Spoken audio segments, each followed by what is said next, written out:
होता है फिर अवरुद्ध हो जाता है। इस अवस्था में क्या हठ हठ बल काम करेगा या बिल्कुल हठ कृपा बल काम करेगी महाराज जी? नहीं, हठ बहुत जल्दी हठ बल ही कृपा है। जब तुम्हारे अंदर हठ आएगी तो यही गुरु कृपा से आएगी। क्योंकि इतना तो हमको राजी हो जाना है कि जो मन 24 घंटे में 1 मिनट भी भगवान को नहीं जपता था, वो कुछ मिनट टिकने लगा है। मतलब हम अपने रोग पर काबू पा रहे हैं, दवा काम कर रही है। अब ये जो कुछ समय के बाद ये पुनः जाता है संसार में, तो इसका अभ्यास है, पूर्वाभ्यास है। कई जन्मों से ये विषयों में ही जाता रहा है। और भगवान भी इसके लिए कह रहे हैं, मना खष्टानि इंद्रियाणि प्रकृति स्थानि कर्षति।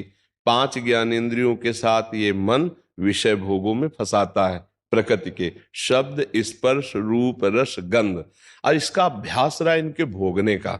तो जब हम नाम जब शुरू करते हैं तो ये अपनी भोग प्रवृत्तियों को छोड़ता है नाम के प्रभाव से। और हम समझते हैं कि ये गंदी बातें चिंतन कर रहा है।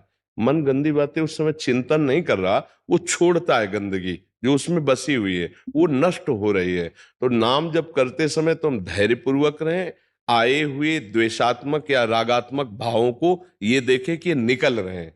अब थोड़ी देर जहां नाम में हम तन्मय होने की कोशिश करेंगे, तहां ये किसी विषय को पकड़ेगा जाके, क्योंकि ये मरेगा नाम जप से। मन मारिया तन बस में कीन्हा, हुआ भरम सब दूर। बाहर से कछ दिखत नाही, अंदर चमके नूर। आपो त्याग जगत में बैठे, नहीं किसी से काम। उनमें तो कछु अंतर नहीं, संत कहो चाहे राम।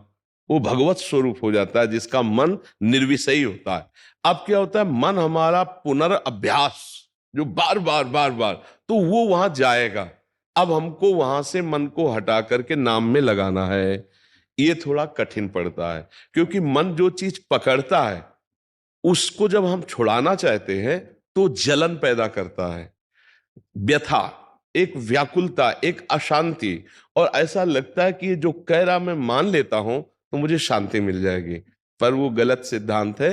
त्यागात शांति अनंतरम। जो उस बात को पकड़ रहा है मन प्रभु के नाम के सिवा उस समय, उससे हमें हटाना ही परम कर्तव्य है। और वो जो हमको व्यथा दे रहा है, व्याकुलता पैदा कर रहा है, अशांति पैदा कर रहा है, जब हम उसके अनुकूल नहीं चलेंगे तो अशांति पैदा करेगा। तो यम ही न व्यथ्यन्ते ते पुरुषम पुरुषर्षभ, शम दुखा सुखाधीरम स्वमृतत्वाय कल्पते।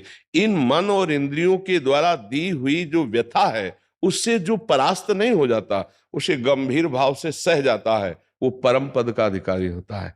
सुख दुखे समय कृत्वा लाभा लाभो जया जयो। जो सुख दुख लाभ हानि और जय पराजय में समान भाव रखकर अध्यात्म में चलता है, वो सदैव विजयी ही होता है। वो अध्यात्म का परम सुख परम पद का अधिकारी होता है। तो हमें 2 पद्धतियां अपनानी। एक तो जहां मन हमारा जाए